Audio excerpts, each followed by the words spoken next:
उत्सव की कर रहे हैं तैयारी, तो आइए हमारे पास से व्यवस्था की पूरी जिम्मेवारी। अंग क्षेत्र का एक आधुनिक open marriage hall hotel food plaza के सोना मैरिज गार्डन हमारे यहाँ शादी विवाह, जन्मदिन, ring ceremony, birthday party, kitty party, corporate party या किसी भी पार्टी के लिए जरूर पधारें। आधुनिक मैरिज गार्डन के साथ लग्जीरियस कमरे, banquet hall, DJ floor, moving light के साथ झांकी भी है उपलब्ध। होटल फूड प्लाजा के Sona marriage garden, Naugachia 0 mile, Naugachia, Bhagalpur. संपर्क सूत्र 9661904817 9934433194। चुनाव से कुछ ही दिन पहले बिहार नगरीय निकाय चुनाव पर लगी रोक। हाईकोर्ट ने राज्य निर्वाचन आयोग के फैसले पर नाराजगी जताते हुए कहा कि राज्य निर्वाचन आयोग ने नियमों का नहीं किया पालन। ईबीसी की 20% आरक्षित सीटों को जनरल करे हाईकोर्ट।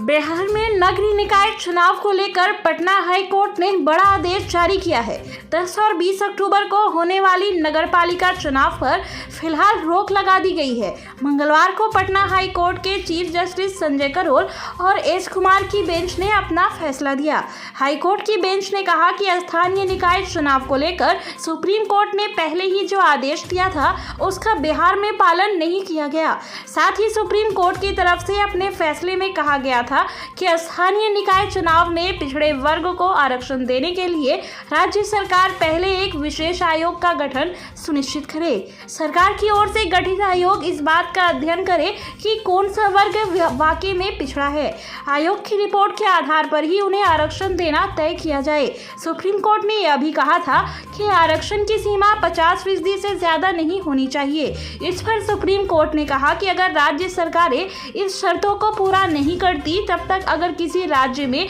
स्थानीय निकाय चुनाव होता है तो पिछड़े वर्ग के लिए रिजर्व सीट को भी सामान्य ही माना जाए। सुप्रीम कोर्ट के फैसले का सही रूप से पालन नहीं होने के चलते 10 अक्टूबर को होने वाला चुनाव फिलहाल टल गया है। आपको बताते चले कि पटना हाई कोर्ट के फैसले से बिहार में नगर निगम चुनाव में देरी होना तय माना जा रहा है। कोर्ट ने इस केस की सुनवाई 29 सितंबर को ही पूरी कर ली थी, जिसे आज सुनाया गया।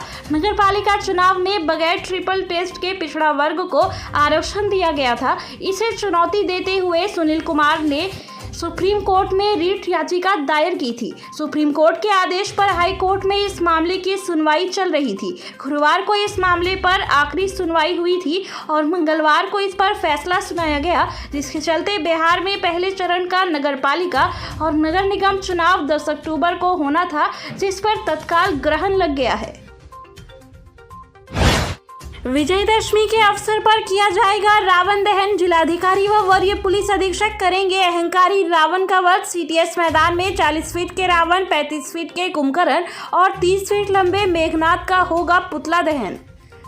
बुराई पर अच्छाई की जीत का प्रतीक दशहरा के अवसर पर कल रावण, मेघनाद और कुंभकर्ण के पुतले को भागलपुर नाथनगर के सीटीएस मैदान में जलाया जाएगा। लेकिन इस बार रावण के पुतले में बम पटाखा नहीं लगाए जाएंगे। गोलदार पट्टी स्थित रामलीला समिति ने रावण वध कार्यक्रम को लेकर आतिशबाजी की अनुमति मांगी थी, परंतु एसडीओ धनंजय कुमार ने इस बार आतिशबाजी की अनुमति नहीं दी। कुछ महीने पहले खाजवली चक बम धमाके के बाद एहतियात बरतने हेतु आतिशबाजी की अनुमति नहीं दी गई है। आपको बता दें कि भागलपुर में दुर्गा पूजा पर रावण वध की परंपरा दशकों से होती आ रही है। भागलपुर व भागलपुर के आसपास के कई गांव के लोगों को रावण दहन कार्यक्रम को देखने का इंतजार रहता है।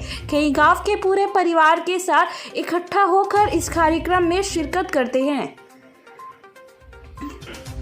इस बार रावण दहन कार्यक्रम में करीब 50 से 60 हजार लोगों की भीड़ जुटने का अनुमान है। प्रशासन ने सुरक्षा को लेकर रावण दहन कार्यक्रम की तैयारी पूरी कर ली है। सीटीएस मैदान में 10वीं को हजारों लोगों के बीच रावण दहन किया जा रहा है। 2 साल कोरोना के चलते यह कार्यक्रम बंद था। इस बार भीड़ आने की ज्यादा अनुमान है। इसको लेकर सुरक्षा के मद्देनजर चप्पे चप्पे पर सीसीटीवी एवं प्रशासन की मुस्तैदी विशेष तौर पर की गई है।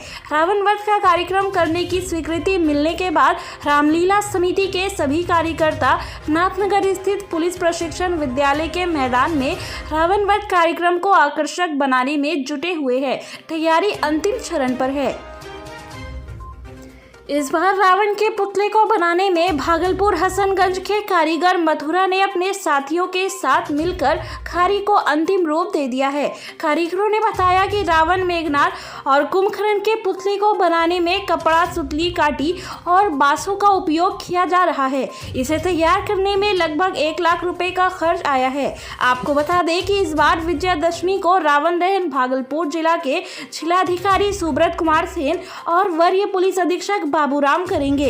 इस बार 40 फीट का रावण, 35 फीट का कुंभकर्ण और 30 फीट का मेघनाथ का पुतला दहन किया जाएगा। दोस्तों के साथ गया 18 वर्ष की युवक गंगा नदी में नहाने के दौरान डूबा। एसडीआरएफ की टीम और ग्रामीण गोताखोर जुटे खोजबीन में। सबौर प्रखंड के चंदेरी का रहने वाला 18 वर्षीय इंटर का छात्र संजीव कुमार पंडित का पुत्र स्वतंत्र कुमार अपने कुछ दोस्तों के साथ बाबूपुर घाट गंगा स्नान करने गया था। इसी दौरान गंगा के तेज धार में आने से वह डूब गया।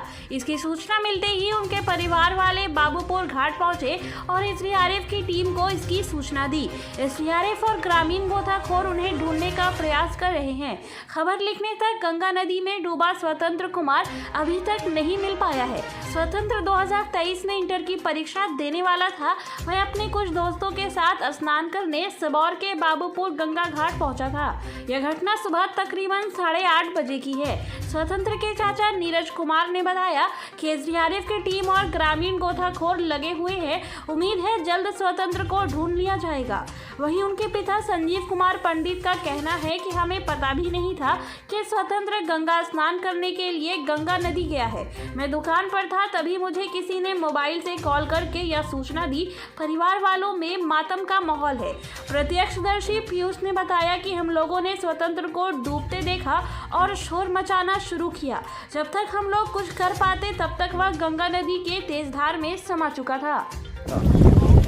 लड़का यहाँ पीछे में नहा रहा था, इधर आगे। क्या नाम था लड़का का? स्वतंत्र कुमार। कितना उम्र था उसका? 17-18 साल होगा। तुम्हारे साथ पढ़ता था क्या? आए थे कैसे? हम लोग अकेले थे। हम लोग तो अकेला, वो अलग ग्रुप में था, हम लोग का अलग ग्रुप था। हम लोग दूसरे गांव से, वो दूसरे ग्रुप में। तो जानता है कि हाँ मेरा दोस्त है, ये उसका भाई दोस्त है मेरा। तो कहता है वही नहा रहा था, वो लड़का लोग ग्रुप में। तो हम उसमें नहा रहे थे, वो भी उधर से नहाते आया, उसी से नहा रहा था। वही तो नहा तो डूब गया। कैसे देखे तुम डूबने के बाद? किसी को जानकारी दिए यहाँ पे? हम यहाँ पे बोले था, दोस्त लोग 4-5 ग्रुप में था। हाँ। उन लोग को बोले और यहाँ सब जेंट्स लोग था। हाँ। उन लोग को बोले, सबको बोले।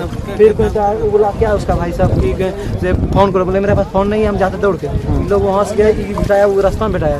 तो बोला, पूछा क्या ऑफिस? तो बोले क्या कि वहाँ स्वतंत्र डूब गया है। सब वो लोग फिर आया, तो हम वहाँ कपड़ा बदल। दोस्त सब जो था, क्या क्या नाम है वो सबका? अभिषेक, क्या नाम है?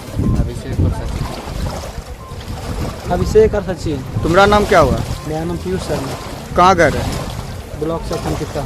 पिता का नाम? अवधेश शर्मा। क्या मामला है? बच्चा आया था नहाने के लिए, साथी संग से डूब गया। कहाँ से आया था? चंदेरी से। कितना साल उम्र है? क्या नाम है? स्वतंत्र कुमार नाम है। उम्र लगभग 20 लगभग। कहाँ आया था नहाने के लिए? किस घाट पे? यही बाबूपुर घाट है ये। कैसे आया? अकेले के साथ में कोई और था? अरे सब गंगा नहाने, अभी सब जो दुर्गा पूजा का आ रहा है उसी के साथ आया नहा। परिवार वाले थे उनके साथ में? हाँ? परिवार वाले थे कि अकेले आया था किसी अन्य के साथ? नहीं है, साथी संगत के साथ आया था। अच्छा। और डूबने के कितने बजे डूबने का खबर आपको मिला? तो 8:30 बजे। कहाँ से मिला? किनके माध्यम से? मेरा भाई फोन किया था, उसको भाई को कोई दूसरा किया, फिर हमको वो किया। खोजबीन किए, मिला लाश? अरे एसडीआरएफ का टीम को फोन कर रहे हैं, आ रहा अभी तक आया ना। अपना पिकअप भेजे हैं लाने के लिए। यही प्रकाश से चाकर पेट्रोल टंकी पे भी तेल भरा रहा है। अच्छा। आपका क्या नाम हुआ? हाँ? आपका? नीरज कुमार। आप जो बॉडी है उसका आप कौन लगता है? चचा है। चंदेरी घर हुआ? हाँ। डूबा जो है, क्या मामला है?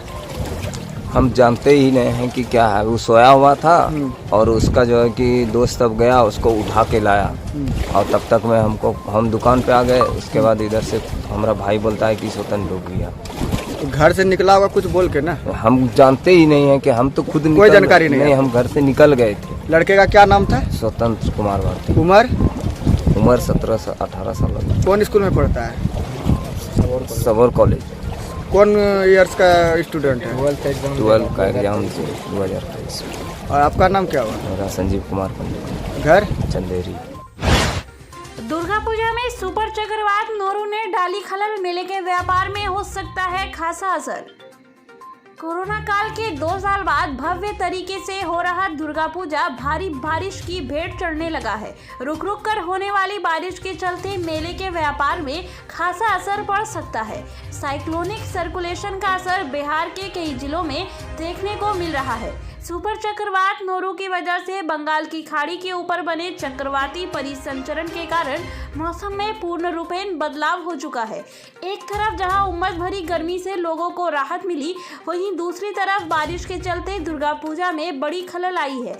मौसम विभाग की माने तो 5 अक्टूबर तक राज्य में मेघ गर्जन, वज्रपात और हल्की बारिश की संभावनाएं जताई जा रही हैं। हल्की बारिश होते ही नगर निगम के पोल भी खुलनी शुरू हो गई है। हर गली मोहल्ले और सड़कों पर जलजमाव देखा जा रहा है। नाला का पानी सड़कों पर बहते दिख रहा है, जिससे आने जाने वालों को काफी परेशानियों का सामना करना पड़ रहा है। हर पूजा पंडालों के आसपास श्रद्धालुओं को आने जाने में कई कठिनाइयों का सामना करना पड़ रहा है।